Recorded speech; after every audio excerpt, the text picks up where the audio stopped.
The Juneau World Affairs Council presents Putin and Russia's evolving image in the United States with Artem Zagorodnov. Zagorodnov has worked for 10 years in various Russia-related media outlets. From 2013 to 2016, he was based in the Middle East and launched the first English-language corporate newspaper of Lukoil Overseas, a subsidiary of Russia's largest private oil company. He has a degree in economics from The Ohio State University and is a master's student in international relations at the London School of Economics. Hey, good evening. Tonight, I may say some things that run contrary to what you've probably heard about Russia and specifically Putin. So I wanted to begin with just a few words about myself so you can understand some of the personal experiences that I'm basing this on. I'm Russian by birth, but lived in the United States for 17 years, including 5 up in Fairbanks. After getting a degree in economics from The Ohio State University, I moved back to Russia in 2009 and worked as a journalist and editor. During those 5 years, I had the chance to work closely with colleagues from a number of mainstream publications you've probably heard of, including the Washington Post, the New York Times, the Daily Telegraph, and others around the world. And for the last 2 years, I had been running the corporate newspaper of Middle East-based subsidiary of Russia's largest private oil company, Lukoil, out of Dubai. So since I've been a graduate student at the London School of Economics for the last 3 months, I've told myself more than once that this is a good time to study international relations. And that's kind of what brought me to Juneau today. I'd like to offer you an alternative perspective on Russia, and specifically its president, sort of based partially on my experiences over there. To those following mainstream media coverage, especially today, I may come off as a major apologist for Putin. That's not my intention. I would like to analyze how the media has portrayed Russia and Putin versus what I've seen on the ground there. In doing so, I'd like to examine ways that relations between the US and Russia could be improved to get out of the very dangerous situation I believe that we're currently in. I think it's especially relevant after the surprise US election and hacking scandal. Suffice to say, one of the major candidates, and she didn't win, seriously suggested unilaterally enforcing a no-fly zone over Syria, thereby suggesting the US shoot down the planes of a nuclear-armed nation. So, can anyone tell me the top words that you think of when you hear the word Russia? Shout them out. Corruption. Corruption, good, yeah. Anything else? Enemy vodka. Yeah. All right. So. Human rights violations. Human rights. Yeah, that's a good one. You can see it from Sarah Palin's house. You can see it. Yeah. I'll ask him.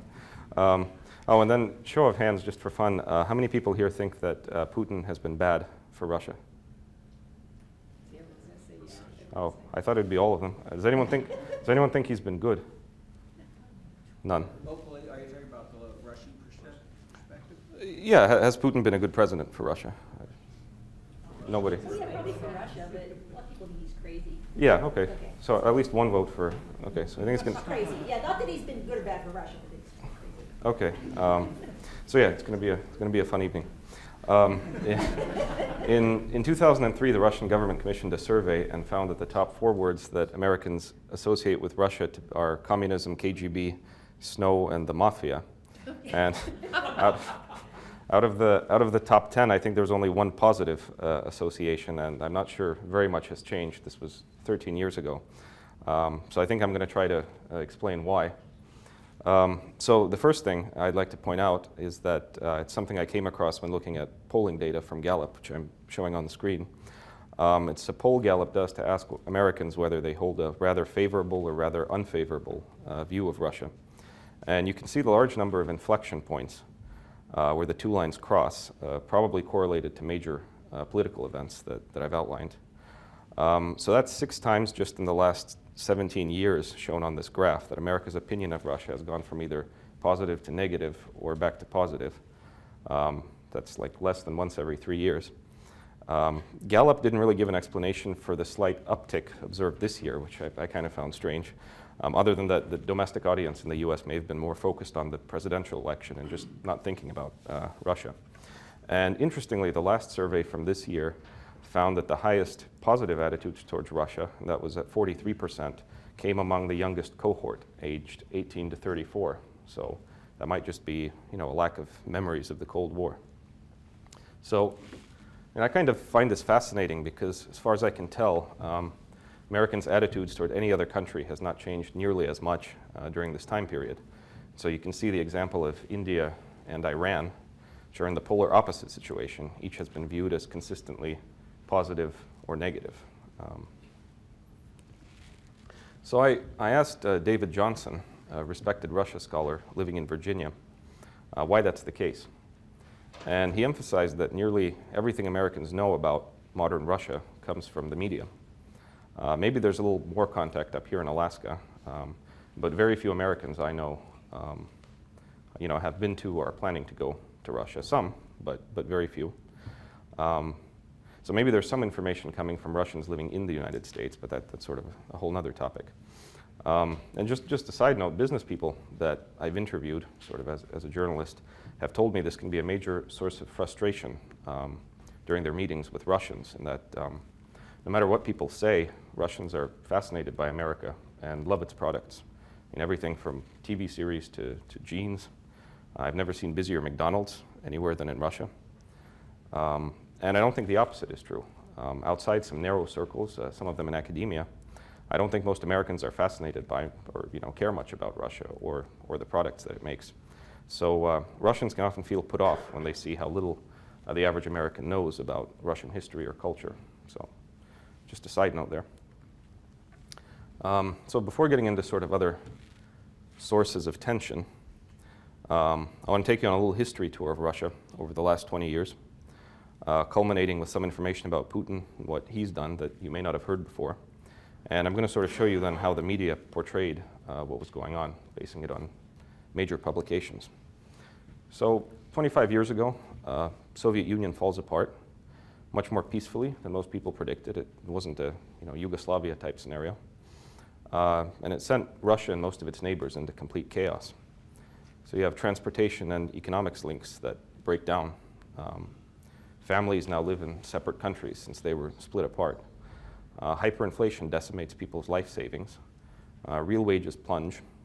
Unemployment skyrockets. And millions of middle-class people are impoverished. By the end of the 1990s, you have university professors who'd basically been middle class under the old system, earning the equivalent of $30 a month. And then a series of regional conflicts breaks out across the former Soviet states. You have genocide against minorities in Georgia. Civil war breaks out in Tajikistan for 5 years. Armenia and Azerbaijan fight each other over territory. And in Russia, President Yeltsin unleashes a bloody military campaign in Chechnya. More about that later. So I just suggest you keep these facts in mind when hearing that Putin called the collapse of the Soviet Union one of the major geopolitical catastrophes of the 20th century. And so in Russia, you get a new, very small class of highly wealthy individuals controlling the vast majority of the country's newly privatized wealth. Most of them acquired these assets through very shady means. Many of them, like Mikhail Khodorkovsky, held important posts under the old regime and used their communist-era contacts to get access to murky privatization schemes. So by the time Russia's first presidential election comes along in 1996, these people are universally hated. And as is President Yeltsin, his popularity is in the single digits. And he's also recovering from a series of heart attacks at the time. So everybody feared a return of the communists at this point, which this had actually happened peacefully in several Eastern European countries at various points, like Poland and what was then Czechoslovakia. And then eventually the communists were voted back out. But Russia was sort of deemed, I think, to be a little bit too important to have the threat of a communist president come back or communist-controlled parliament. And these oligarchs banded together, invested about $1 billion, and got Yeltsin reelected. I have reliable sources who told me that U.S. election monitors at the time in Russia were told to, sort of ignore any irregularities that may have favored Boris Yeltsin. So kind of, next time you hear about Russia, being accused of manipulating a U.S. election, bear in mind, whether guilty or not, Russia definitely did not invent the practice. So I like this comparison of two Time magazine covers 20 years apart, 1996 and 2016, where, hooray, we manipulated the Russian election. Oh no, Russia's manipulating our election. Now, one of the founding texts of international relations, the field, is by a guy called Edward Carr. It came out around World War II. And he wrote that morality comes from power in the world, but that this is mentally unsettling for most people. And he used the example of how British newspapers had referred to submarines as ungentlemanly and immoral in the late 1800s, maybe because British naval dominance was being threatened by the French and the Germans, who had superior submarine technology at the time. And then obviously, this moralizing didn't last later through the 20th century when Britain acquired its own submarines. But back to Russia. So after all that happened, in 1998, there was another economic crash, influenced partially by the Asian crisis. And the country had just slightly started to recover. And Yeltsin begins to rapidly fire one prime minister after another as the influence of these oligarchs sort of begins to wane. I might be wrong, but I think The Economist actually ran a story saying that Russia would split apart into several countries fighting each other after the military would seize power. So this is kind of the situation that Putin inherits when Yeltsin nominates him to become prime minister in 1999, and then eventually announces that he'd like Putin to succeed him as president. The war in Chechnya was a disaster. Yeltsin's military people had advised him in 1994 that he could sort of send in a few troops and that would all be over quickly. Ended up costing tens of thousands of lives, creating a massive refugee crisis after the Chechen capital of Grozny was flattened. And it ended in a humiliating defeat for the Russian army, which was forced to withdraw in 1996. By 1999, when Putin comes into power, several more regions are threatening to sort of secede, leave the Union, and announce they're no longer going to pay taxes to the federal government. On top of that, you have a wave of terrorist attacks across several Russian cities going on. In the middle of the night, entire apartment buildings are blown up, causing hundreds of casualties. I personally know people who organized nighttime patrols at this time with their neighbors, so nobody could come in and plant a bomb in their basement while they were asleep. And around the same time, Chechnya's leaders announced that they're invading Russia's neighboring region of Dagestan, to which they have no ethnic or historical claim. Their brief experiment in independence didn't work out so well, even though Russia had continued providing free natural gas and paying pensions to their elderly, even after they became de facto independent. Yeltsin sends in the army to push them out of Dagestan and succeeds this time, but within a few weeks they invade again with an army of thousands. So Putin kind of comes in on a big law and order platform at this time. Famously says he'll wipe out the terrorists in their outhouses. So it's a hugely popular position, as you can imagine, with the electorate.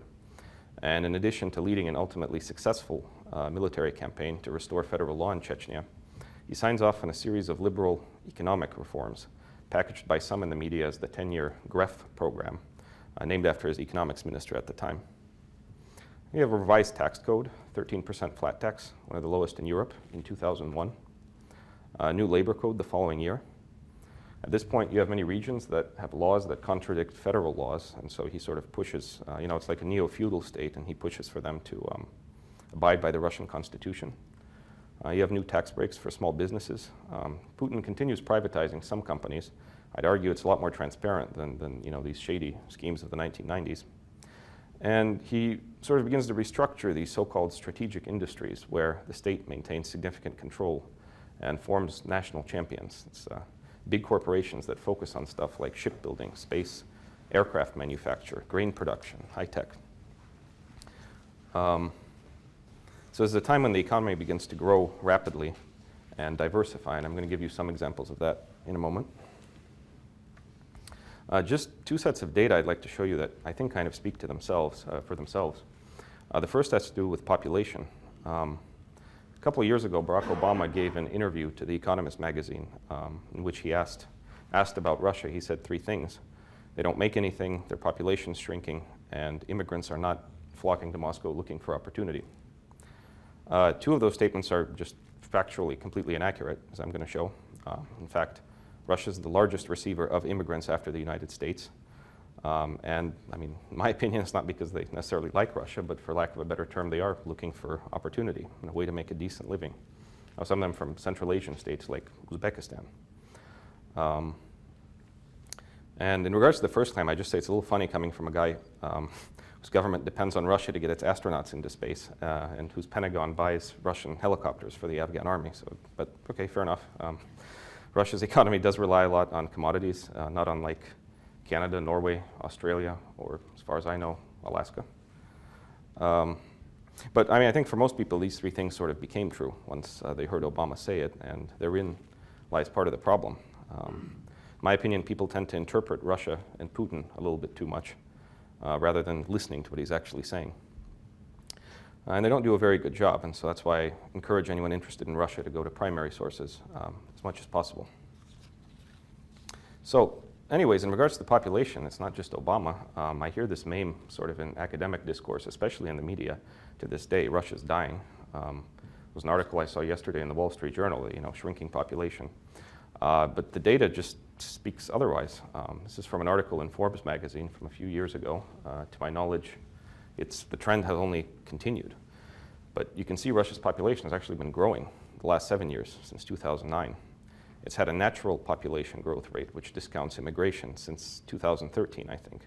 And these are just a few of the charts from the article, but you can see massive improvement in almost any demographic figure. Abortions way down, life expectancy up, murder rate way down, and the list goes on.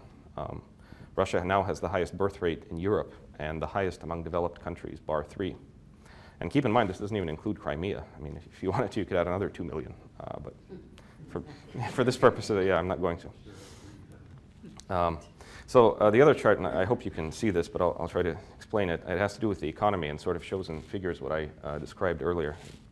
It's a thin line, but the left chart shows Russia's economy as measured by GDP, and that's the value of all goods produced in an economy, final goods over a year. And you can see it's rapidly overtaking the largest economies in Europe. This is the last 15 years, I'm talking long term, like the UK, France, and Italy. It even briefly overtook Germany in 2013 to become the largest economy in Europe before the current recession began. I mean, yes, now it's, last 2 years have been difficult, 3% contraction last year, but it's still nowhere near the level where it was before. You can see at the beginning. And so on the right side, I did kind of the same comparison on a world scale, but using GDP per capita. So you divide then GDP by a country's population to sort of see how productive each person is. And I'm using a term called purchasing power parity here, which takes into account price differences between different countries, like if you've heard of the Big Mac index. But anyways, so you can see Russia overtook Brazil by this indicator in the last decade. It's way ahead of the other two BRIC countries, India and China. And for most of the last 15 years, it was rapidly converging with the UK, which is the line on top. So Russia went from a trough of $5,000 15 years ago to nearly $25,000 today. During Putin's first 10 years in office, average incomes went from something like $50 a month to $800. That's a nominal increase of 16 times. I mean, I think you can imagine the popularity of any US president who increased people's incomes by 16 times over a decade. Whether this trend will continue is very much open to debate. I'm not, it's a long discussion, but it's just something I wanted to show. So pre-Crimea, the current crisis, Russia had become Europe's largest source of tourists. It's gone down significantly because the currency lost value. And I think a higher percentage of Russians actually hold passports than do Americans. Internet penetration has almost converged with Europe and the US. And what these two things mean is that for the first time in its 1,000-year history, ordinary Russians are not isolated from the rest of the world. And I think this has interesting implications, which few in the media have bothered to cover. So before Putin came, agriculture was practically dead. I mean, there was, importing vodka, along with pretty much everything else sold in stores. This year, Bloomberg, so 2016, reported that Russia overtook the US as the world's largest grain exporter. And as I mentioned before, there's a huge drive to make Russia a much more attractive place to do business. That's Moscow's new business district on the left and the business school called Skolkovo that opened 7 years ago outside Moscow. And so it's a little bit more recent. I'm going to come back to the history, but in 2012, the first thing that Putin did when he was reelected is sign a series of decrees that aimed to get Russia up from 120th place on the World Bank's Ease of Doing Business Index to 20th place by 2018, so within 6 years. And a lot of people laughed and said, this isn't realistic. And so anyways, in 2015, Russia was at 51, and this year it took 36th place. You also have the beginnings of production being relocated to Russia. Food is the big one, as I mentioned, but within the coming decade, Russia would overtake the Soviet Union's record in passenger car production, as almost every major global manufacturer sets up production locally. I think today Russia's exporting passenger cars to Europe and some other areas. And at some point in the 1990s, Russia produced 2 passenger planes in a single year. I think it was 1996. The last year for which I saw data was 2013, and it was now 40 commercial passenger planes. This is non-military, it's commercial. And they're even flown to Texas by the Mexican airline Interjet, so you have them here in the United States. And I think currently Russia controls 1/3 of the world's helicopter market, both civilian and military. So big boost in manufacturing. IT industry goes from exporting $200 million worth of products in 1999 to between 8 and 10 billion last year. And you can buy Kaspersky antivirus software here in the US at Walmart. Russia's biggest search engine, sometimes called Russia's Google, IPOs on the NASDAQ in 2011. And so by 2014, the country that was borderline going hungry 15 years ago, on the verge of breaking apart, it successfully holds the Sochi Olympics. Huge investments into infrastructure, stadiums under Putin, and not only in Sochi. I have a picture of the Golden Horn Bridge that's completed in time for the 2012 APEC summit in Vladivostok, in Russia's Far East. And as part of the $20 billion sort of federal money that went into the region ahead of the summit, Vladivostok gets a new airport, highway system, hotels, opera house, and an entire university campus. I was there, I stayed there during the summit on Ruski Island. Mazda sets up its first car production plant in the world outside of Japan in Vladivostok. So my point with all this, you keep hearing, oh, this, Russia's a declining power. I think Obama said it today in an interview. I just keep struggling to understand why, because I can't think of a single long-term metric by which Russia could be declining right now in any way. Again, whether this will continue, that's different question. So I mentioned Chechnya. Grozny was characterized by the United Nations as the world's most ruined city as late as 2003. And within a decade, it was recharacterized by the UN as the world's most rebuilt city. I had the chance to travel there as a tourist earlier this year. I mean, that would have been unimaginable not long ago. So to this day, I get sort of, discussions, confounded people from around the world asking me if Putin's approval rating is real. In a State of the Nation address 2 years ago, Barack Obama said Russia's isolated and its economy is in tatters, and yet today Putin's approval rating continues to be over 80%. So I'm hoping I've shed some light onto why that's been the case. Yes, there is more government control, I would say, over the 3 major national TV networks in Russia. There's plenty of self-censorship in the media. I encountered a lot of that working with colleagues in the US actually as well, so this isn't just specific to Russia.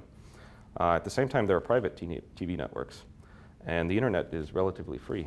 One of the most popular Russian websites offers translations of major articles about Russia in the Western media. So I wouldn't agree with the statement that Russians are living in some sort of informational vacuum and don't have access to the same information as you or me. I mean, the level of media freedom, it's incomparable to a country like China or many others. So now sort of back to the media. After 9/11, Putin was the first foreign leader to call George Bush, offered unconditional Russian support. He helped by providing intelligence in Afghanistan during the invasion. Colin Powell praised that. Didn't oppose US opening military bases in former Soviet Central Asian states, and eventually he even allowed the US to supply its operations in Afghanistan through Russian territory. This time he closes military bases abroad that had been making America uncomfortable in Cuba and in Vietnam. So in return, he gets the Iraq War, which Putin opposed very strongly. He gets encircled by NATO and other US military bases, and a unilateral withdrawal from the 1972 Anti-Ballistic Missile Treaty, which Russia had considered a cornerstone of international security. So in just looking at Putin's perspective, you sort of basically do everything imaginable to be America's friend and get nothing in return. But meanwhile, oil prices are increasing, allowing Russia to repay its massive foreign debt, build up considerable reserves. Eventually, they're the 3rd largest in the world. And Russia runs a positive balance of trade to this day. So some cautious optimism at this point in the media, I would say. Wouldn't say Putin was ever loved by Western media. I've been told that he was liked in the beginning. I still fail to find a single headline that's positive about him for many time. But there's sort of a story there, and I think that the media went with it. So then you have apprehension. The Iraq war causes political tension between the US and Russia. Some terror attacks continue to plague Russia, including the bloody Beslan siege in the south of the country, where over 1,000 children, parents, and teachers are held hostage. It ends in a bloody mess. Chechnya is still at war at this point. But investors largely ignored the media narrative. A couple more graphs, you can see the yield gap between US and Russian treasuries all but disappear, signaling confidence in Russia's economy and its ability to repay debt. And foreign direct investment was off the charts at this point. Russia's currency was accelerating as its exports grew. And then Mikhail Khodorkovsky, Russia's richest oligarch at the time, gets arrested in 2003 and sent to jail for a decade. His oil company is effectively nationalized. The country's business reputation takes a very big hit. So when Putin was elected in 2000, a lot of people thought he'd go ahead and just renationalize most of these state assets that had been sold at discount prices and just jail all these oligarchs. Kind of like the fear of communism that I showed you in the beginning. So what he did was he held a closed-door meeting. That it was closed door, but it got a lot of publicity in the news, where he sort of got all the country's richest business people together. And later, there are no minutes of this meeting published, but a lot of these oligarchs would talk about what was said. And he said that, basically, I'm not going to renationalize. You can keep what you stole, but he wanted them to practice responsible business. Invest in charity, pay your employees decent wages, provide safe working conditions, things like that. And so I said, if you're that rich, then you have to be a responsible player, sort of promote the national interest as well. And he told them to stay out of politics. And Khodorkovsky went ahead and ignored that part. And he was planning to put up his oil company, it was the largest in Russia then, for sale to foreigners. And Putin sort of showed him who was boss. In fact, today, one of the biggest problems I think Ukraine is facing in its attempts to reform is that political power is held by a clan of oligarchs who do not have the national interest in mind. They're fighting between each other. And so in Russia's case, I would argue Putin practically single-handedly saved the country from the same fate later on. So the media is still focused largely on the negatives, especially as fear grew over Europe's dependency on Russian gas. Supplies were stopped twice after Ukraine siphoned off gas illegally and refused to pay market prices for Russian gas, the same prices that European consumers were paying. And so kind of the last two big topics I want to cover are Ukraine and Syria. There are certainly images mainstream media generally shies away from, in my opinion. Russia's always shown as the aggressor, bombing stuff, and I'm going to show you some other aspects of its foreign policy, because it's not that simple. Regarding Crimea and Ukraine, I think there's one major feature motivating Russian policies, foreign policy, that Westerners continue to sort of ignore or not understand. I recently, as part of my studies, had the chance to read a fascinating book on Russia's policies in the Middle East by a leading scholar who spent decades interviewing various people, especially policymakers. And when he asked those responsible for Russia's foreign policy, what was their biggest motivation, what was the main factor driving their decision-making? And keep in mind this was 30 years ago, but nonetheless, every single one of them gave the same answer. It was June 22nd. June 22nd, 1941 was the day that Russia was invaded by Nazi Germany. In the war, something like 27 million Russians would die. Putin's older brother starved to death during the Leningrad blockade as a child. And so there's not a family in Russia today that wasn't personally affected by this war. It was that bad. In my own case, I had a great uncle who was killed in Ukraine and a grandfather who served on a submarine, but grandfather did survive. 3/4 of German casualties in World War II were on the Eastern Front, not in North Africa or Western Europe. And so May 9th, Victory Day, it's probably the biggest public holiday in Russia, along with New Year's. So it's a big deal. And if you think about it, Russia has confronted 3 major invasions from the West roughly in the last 200 years. There was Napoleon, there was World War I, and then there was Hitler. The last was the most devastating. It hasn't faced a major invasion from the East since about the time of the Golden Horde 200 years ago, or I'm sorry, 600 years ago, the Mongolians. And another little known fact is that modern Russians have one of the highest rates of national identification in the world. So it's, you do a survey and you ask people, are you a national of your country, are you a citizen of the world? Russians overwhelmingly identify that they're Russian, not global citizens. So, what do you do when you have an alien civilization that keeps invading you all the time under various pretexts? You build a wall, right? So much of Russia's post-1945 foreign policy has been dictated by maintaining a series of friendly, weak states on its western frontier, so that nothing like June 22nd ever happens again. After the fall of the Iron Curtain, NATO, despite earlier promises not to do this, began moving eastward. First it absorbed Poland, Hungary, and the Czech Republic in 1999. Then it came up right to Russia's borders when the Baltic states joined in 2004. I can see where the objection on the part of these countries is coming from. The entire foreign policy I just described is bound to get you into conflicts. What if your Western neighbors don't want to be, weak states friendly to you? I think the Baltics have been eager to make sure that Russia never imposes its system upon them again. To me, however, Ukraine's an entirely different story. George Bush, as president, was pushing them into NATO, even when they did not want it. When NATO opened its representative office in Kiev in 2006, support for NATO was in the single digits among Ukrainians. That same year, the US Navy had to cancel its sea breeze exercises with Ukraine in Crimea after massive local protests. On top of that, if Ukraine did join NATO, Russia would lose its only deep water port on the Black Sea and effectively cease to have any control over that body of water, which has been crucial to its security for 200 or even 300 years. So I don't really understand how this is any different from when Russia wanted to put missiles in Cuba. The US was willing to go to World War III over that and showed it. Curious how US president would react if Putin called him out and said, okay, there are no spheres of influence, Ukraine's independent, so is Cuba, and I'd like to put my missiles and ships there. Or Nicaragua, it's trivial. So those of you with a good memory who follow this will recall that what actually happened, this was Ukraine's second so-called pro-Western revolution 2 years ago. The first one was in 2004 on exactly the same premises of joining NATO and the EU, and that just didn't end up going anywhere. So I think this time, once and for all, Putin said he'd make sure that American ships would never be based in Crimea. Hugely popular move there, by the way. They'd already actually had 3 prior referendums to leave Ukraine and join Russia over the last 25 years. And they all gave the same result that Russia just went ahead and chose to recognize in 2014 during the last referendum. I can show you an article from the New York Times from 1994 that you would swear was from 2014. It sounds exactly the same. And so 1 year after the so-called annexation, German pollster GfK found that 93% of Crimeans responded either yes, definitely, or yes, for the most part, when asked, do you endorse Russia's annexation of Crimea?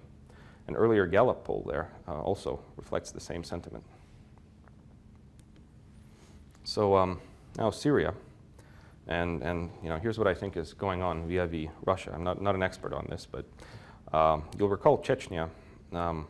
One of the problems that developed after the war ended there, and it was kind of rebuilt, was that these jihadis, these radicals, started going into Dagestan and other sort of neighboring regions in the North Caucasus. So there was sort of a low-level insurgency. And I think the peak of violence was around 2010 when Medvedev was president. And then it suddenly rapidly started to go down, if you look at statistics. And it was to the point that 2014, Russia hosted Sochi right there, right, North Caucasus, Black Sea. So if you remember a little Middle East history, recent history, you'll note that this roughly correlates with the escalation of violence in Syria and then Iraq. And Russia had been fighting jihadis in its south through various carrot and stick methods, occasionally punishing their families, going after their families. And in 2014, the Daily Beast broke a story that after the war began in Syria, eager to sort of avoid persecution by Russian authorities, keep their families safe, a lot of these jihadis began just flooding to the Middle East. According to their sources, Russia's domestic security agency, the FSB, had facilitated their leaving, right? Good, go. And they estimated that around 7,000 fighters from the former Soviet Union were in Syria by the time Russia's intervention there started last year. And Russian had become the third biggest language in ISIS after Arabic and English. And so in an interview that Putin gave on Russian TV, after he ordered the initial airstrikes, he said that one of the things he learned growing up on the streets of St. Petersburg was that if a fight's inevitable, it's better to strike first. And hence, I think the key goal was to prop up Assad so those fighters wouldn't come back and then go ahead and destroy them while they're there. I think that's why the Russian plane that was shot down was so close to Turkey. Apparently that's where a large group from the former Soviet Union was concentrated. That's why they were sort of flying around there. There's a major actually humanitarian and diplomatic aspect to what Russia's trying to accomplish in Syria that I don't think gets very much attention in the press here. Just before the speech today, I saw a article in the Russian media that I didn't finish, but it talked about how different the narratives are, what you see in CNN or New York Times, and the way Russian media are showing. As tragic as these events are, it's whenever Russia does anything, it's always you're killing civilians, and then when in the same week the U.S. mistakenly kills over 50 friendly Iraqi soldiers in Mosul, it's barely in the top headlines for very long. So I just included a few photos, just so it's not all, you can go in and kill as many people as possible, of a charity that collecting Christmas gifts for Syrian kids in Russia, and some of the Russian soldiers distributing the aid, demining Palmyra after it was liberated from ISIS, even though I guess then they retook it, so I guess 2 steps forward, 1 step back, or don't know what's going on there.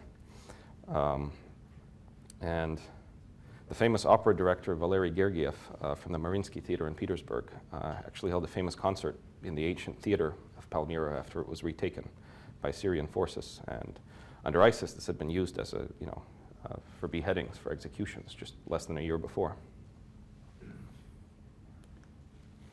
So, in conclusions, I can tell you a few things, but I'd say one of the things I hope that the West could get over, it's this Putin obsession. He's been accused of everything from being in contact with space aliens to breeding a 14-legged killer squid in Antarctica. So, I mean, that example, fair enough, it's a British tabloid. But I particularly liked the Putin-backed oceanarium headline that you see. So 2 whales died in an oceanarium in Vladivostok, in Russia's Far East. I tried to find out what this had to do with Putin, and apparently, so he'd visited there 5 years ago. But I mean, I can't picture any newspaper writing Obama-backed zoo loses animals, right? If fire had happened, and I don't know, Obama had happened to be there 5 years prior. And so not only is this discourse silly, it makes a monolith out of Putin where he is not. The presidency is, I would say, a lot more powerful in Russia than it is in the United States and most of Europe. But this does not mean that there are not other interests in Russia besides Putin, or that he speaks for all of them. There are close to 20 million Muslims in Russia. Most of them are Sunni. So if we look at the Syria intervention, there's a diversity of opinions about whether it's wise to intervene on behalf of a Shiite ally. Russia had parliamentary elections. This year, this was a huge theme. A lot of people are saying, you're crazy. It's the stupidest thing you could be doing. I also heard that Russian defense contracts abroad have apparently soared since it showed off some of its new weapons in Syria. So not to take too cynical approach, but the military-industrial complex has its own positions about how Russia should be conducting its foreign policy. Foreign ministry has a position, Lavrov. The president's administration has a wide range of experts on everything from terrorism to tribal relations in the Middle East. There's a vibrant academic and think tank community in Moscow. And yet, I feel that few Western journalists bother to listen to anybody outside a very narrow circle of friendly faces. The other things these headlines reveal is that I kind of feel they're a bit of an intellectual la-la land in which most Western correspondents on whom we rely for information about Russia live. As I mentioned earlier, I worked with some top reporters from leading mainstream media, and a lot of them very dedicated, good professionals. I consider them very good friends. At the same time, I wasn't too impressed by the overall level of professionalism I encountered. Few bother to learn Russian or venture too far outside Moscow, and it's a huge country. I did a story in 2010 about police reform in Russia, and I got to go out on patrol with Moscow cops. I also did a lot of interviews with police, both on and off the record. And my colleague in America thought this was great. She said, nobody does that among Western journalists. And I asked why. They write plenty about police brutality or police reform or whatever. There's a the Interior Ministry in Russia in charge of police has a press office, friendly people, told me patrol with whomever you want. And her response was, well, they just don't. It's not something Western correspondents do. Sometimes I feel that journalists write about what they want to be happening, and it's not always in a negative light. It's just not very accurate. A colleague of mine wrote a piece about the anniversary of Beslan, this school hostage taking that ended very badly. And she said it was a horrible tragedy, and at this time she'd been a reporter in Moscow. She said that she remembered people were kinder on the streets, young people helped old people cross the street and all that. And not to be cynical, but I said, this really happened. It doesn't really sound like Russia, to be honest. And she said, no, but I kind of wanted it to be that way. We wanted to have a positive message. So it's not just about Russia. I have a feeling these days journalists sort of do a lot of talking, only a little bit of listening, and it should be the other way around. I mean, look at Donald Trump's surprising victory. I think that's why few people trust mainstream media or now even pollsters very much. So you could also have some what Trump would call the arrogance of the elites. A professor of mine at LSE described how they put together a mathematical model for measuring how accurately people could predict events coming up in the coming year.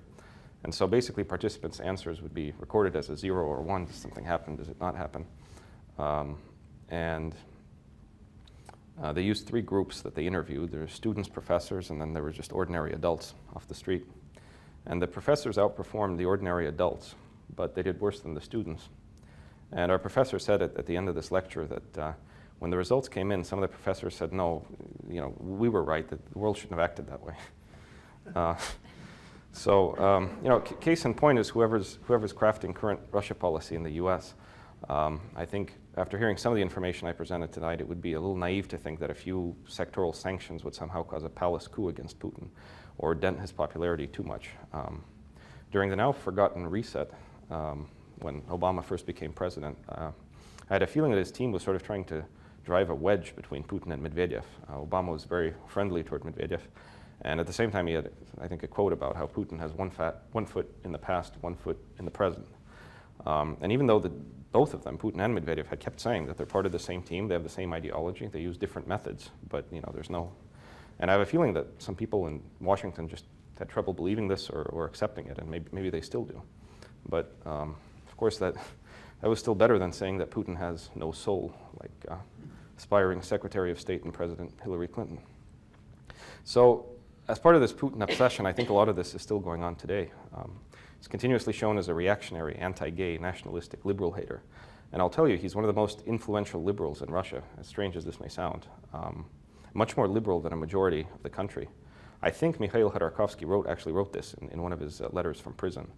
Putin's maintained a moratorium on the death penalty in Russia, despite the fact that about 80% of people support capital punishment. He's avoided actually criminalizing homosexuality like they do in a lot of countries, and I'd say it would actually help him domestically if he did that. Most people would support it for various reasons. That's a difficult discussion. He's invested in national health care, science, made huge improvements to infrastructure. I'd argue Russia has sensible gun laws. So I think if you're liberal, I tell my liberal friends that the last thing you should be hoping for is a genuinely populist government to come to power in Russia. Putin has been mostly cautious and pragmatic in his foreign policy with the West. He's been chastised by Russian nationalists for not just going ahead and invading Ukraine. His Minister of Defense is an ethnic Tuvan from Siberia. Longtime chief of police was a Chechen. So because I always say, Putin the nationalist, Putin, I never heard a single nationalist or racist or even homophobic thing come from his lips. I think if we had a genuinely populist policy, it would rapidly descend Russia's relations with the West to new and dangerous lows, given the factors that I've described. So I was told I'd be asked about Mr. Trump. How does Russia think he'll affect relations? And to be honest, I've read a lot of serious literature that Putin's team was actually hoping for a Clinton victory because she's by far the most predictable, and at least you sort of know what you're dealing with, right? I think with Trump, it's an unknown. And I just see that, I think that the relations between Trump and Putin could have the potential to get very ugly very fast, just maybe based on personality. And having said that, I think everything Trump has ever said about Russia has obviously been a lot more positive any other voice I've heard in, in politics or the media in the U.S. Going on to this day.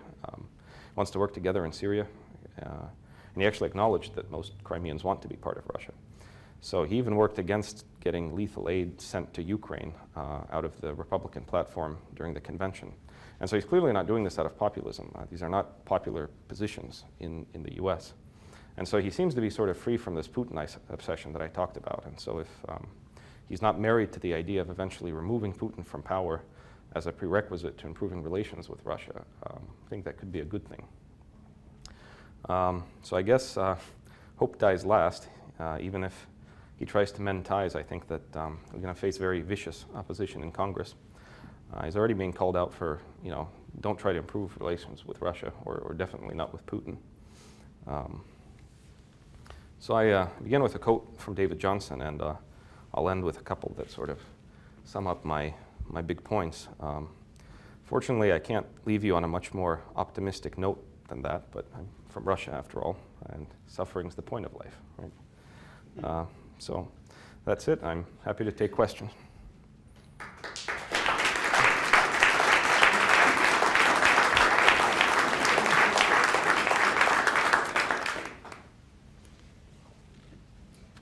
Can you envision Putin ever retiring, or does he have at least one or two more prime ministerships? Yeah. It's the big question. 64 or something, but he's in good shape, so you got to be careful. He rides around with his shirt off. Yeah, and he rides a bear. Believe it or not, there's a big forum they do in Russia every year called Valdai, where they invite. They're trying to make it more globally focused now, like sort of a Davos type thing, but mostly it was focused on Russia affairs, and the thing was, they've been doing it since 2004, and the experts, if you're invited, you get to meet Putin. He always attended, and other top officials. And so I read a lot of information coming out of this year's Valdai, and there are actually very serious people saying that he wants to leave in 2018, as odd as that sounds. Now, the fact is that I think most people agree he cares a lot about his legacy. And this has been spun sort of both ways by people who say, that's the reason he's going to leave, or that's the reason he's going to stay. So there's that opinion. On the other hand, you see him making a lot of appointments of younger guys, people in their 30s and 40s, and sort of replacing a lot of the top influential positions. Sometimes these are CEOs of national corporations like Russian Railways, which is like 3% of Russia's GDP or something. In some cases, it's in his own administration. And so to me, that kind of indicates it looks like he wants to stay on until, if he runs again in 2018, he'll be president through 24. And then if he respects the Constitution, he can't stay more after that. So I'd put the odds at 80% that he stays. But I think whatever you think, he's a pretty good politician. He's not easy to predict. So I'm sort of used to surprises. But yeah. What do Russians think about climate change? I'm thinking of droughts and grain growing and grain exports. Yeah. There's a really good lecture by a guy called Vladimir Posner on YouTube that you can watch that he gave in Cleveland a few years ago if you want to. It's about 40 minutes, but I strongly suggest because the point that he'll make a lot more elegantly than me. He's been called Russia's Larry King, by the way. He's a famous reporter who, and TV host, and he also lived in the U.S. and France, has all three citizenships, so a very worldly person, sort of in good position to explain, how Russian sentiment. I would say people in Russia are a lot more in survival mode than people in the U.S. They're a lot less idealistic, and so he does I keep talking about Posner. He explains really elegantly what people felt when communism collapsed, because I think the narrative out here is that, great, you're free now, you can have your Nikes, your Coca-Cola, whatever, but it was a very painful transition, and these are people who, in some cases for generations, had believed very much in the idea of communism, right? I've heard it in the US, that the country that was born 100 years too early. If you look at what the Soviet Union stood for, not what it realized, but what it stood for, that regardless of skin color or gender or religion, that you should have equal opportunity to quality health care, to housing, to a job, to education. These weren't terrible things, I think. They're even becoming more popular now. And so you had people who died in World War II, people who died from domestic political repression for this idea, and then suddenly it was, gone. And so this Posner I keep quoting compares it to if you were a very faithful religious person, and one day it was suddenly proven that you have that God doesn't exist, and you dedicated to this idea, believed it with your heart, sacrificed. People you knew died, and so that breeds a lot of cynicism because you don't have anything else to believe in anymore. You sort of believe in yourself, and so some of the behaviors that I think Russians exhibit, or how its foreign policy looks a little bit more blunt, I think it's sort of an offshoot of that. So it's a really long way of saying climate change, I don't see it getting as much attention in Russia nearly as in Alaska or here. There's even an opinion that, hey, we're too cold anyways, good if the world's heating up. So yeah, I'd say probably more either climate change denier or not caring. But I just tried to explain why, in case that sounds bad.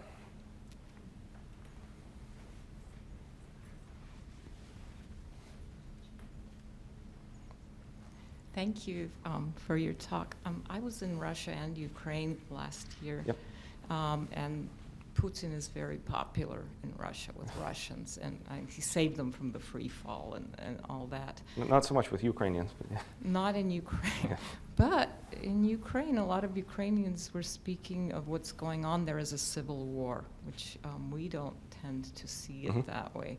And in Russia, of course, they see it as the the Ukrainian nationalists are ex-Nazis. Can you comment on that, please? And maybe Yeah, I sort mean, it out? that's Thank why I spent a lot of, maybe unintentionally, I didn't mean to spend the whole evening trashing journalists, but just a good illustration of how you get a very simplified, if you look at media headlines, I think you get two extreme, sides, and when you're getting information in sort of sound bites and short bits, can blur a reality that's a lot more complex but sort of boring, and sometimes doesn't make for a quick or fun narrative. I think there's been an exaggeration by both sides. I believe the New York Times in either last year or 2014 reported that 3/4 of the fighters in Donetsk and Lugansk in the east of Ukraine were actually Ukrainians. So whatever support you tie, if 3/4 of the participants, then I'm not sure it's not fair to characterize that as a civil war. I think there are questionable elements in people with ties to Ukraine's current administration. I think the big thing there was that Ukrainian nationalism is not new. There were people during World War II when they invaded who collaborated with Nazis and said, hey, I mean, yeah, you're bad. Stalin's not any better than you, but if you're going to make us independent, fine. And obviously also people who sacrificed very much. And sort of in the Soviet Union, this is really repressed, obviously. There's not a narrative that was talked about very often. So I think there's been a coming back, and people tend to glorify this, specifically a guy called Stepan Bandera, who was famous for what I described. And sort of there's some glorification of him. And then obviously I'd say the Russian narrative sort of tries to emphasize more the links between him and the Nazis versus perhaps he was in, worst of two worlds. So which I'm not justifying, but I think, that's how I see the situation.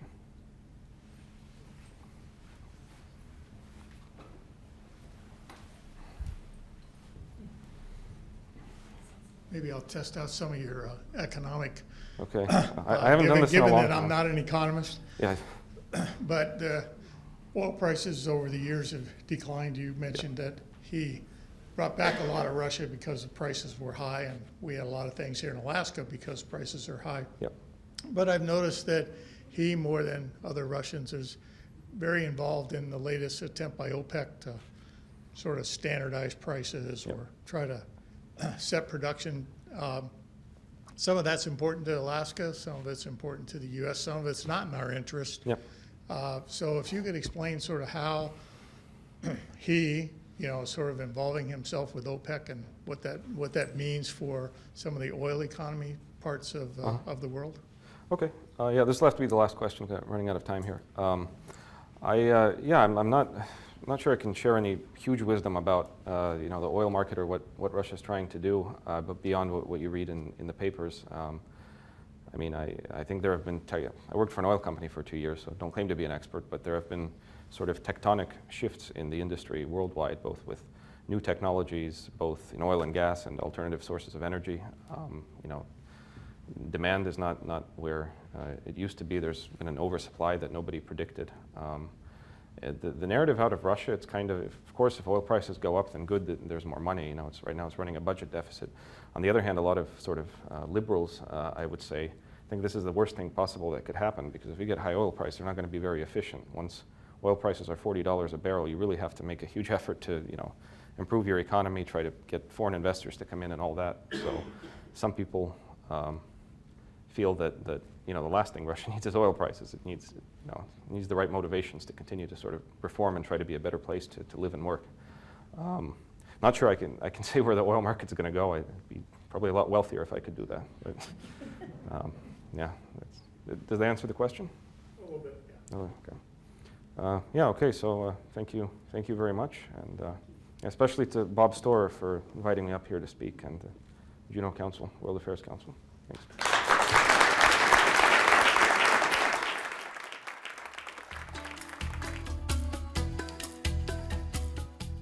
That was Artem Zagorodnov in this Juneau World Affairs Council presentation, produced in collaboration with 360 North. It was recorded December 16, 2016 at 360 in Juneau, with support from Alaska Airlines, Alaska Electric Light and Power Company, Alaska Power and Telephone, Coeur Alaska Inc., GCI, Hecla Greens Creek Mining Company, Haight and Associates, Prospector Hotel, Sea Alaska, and Wassman and Associates, Inc.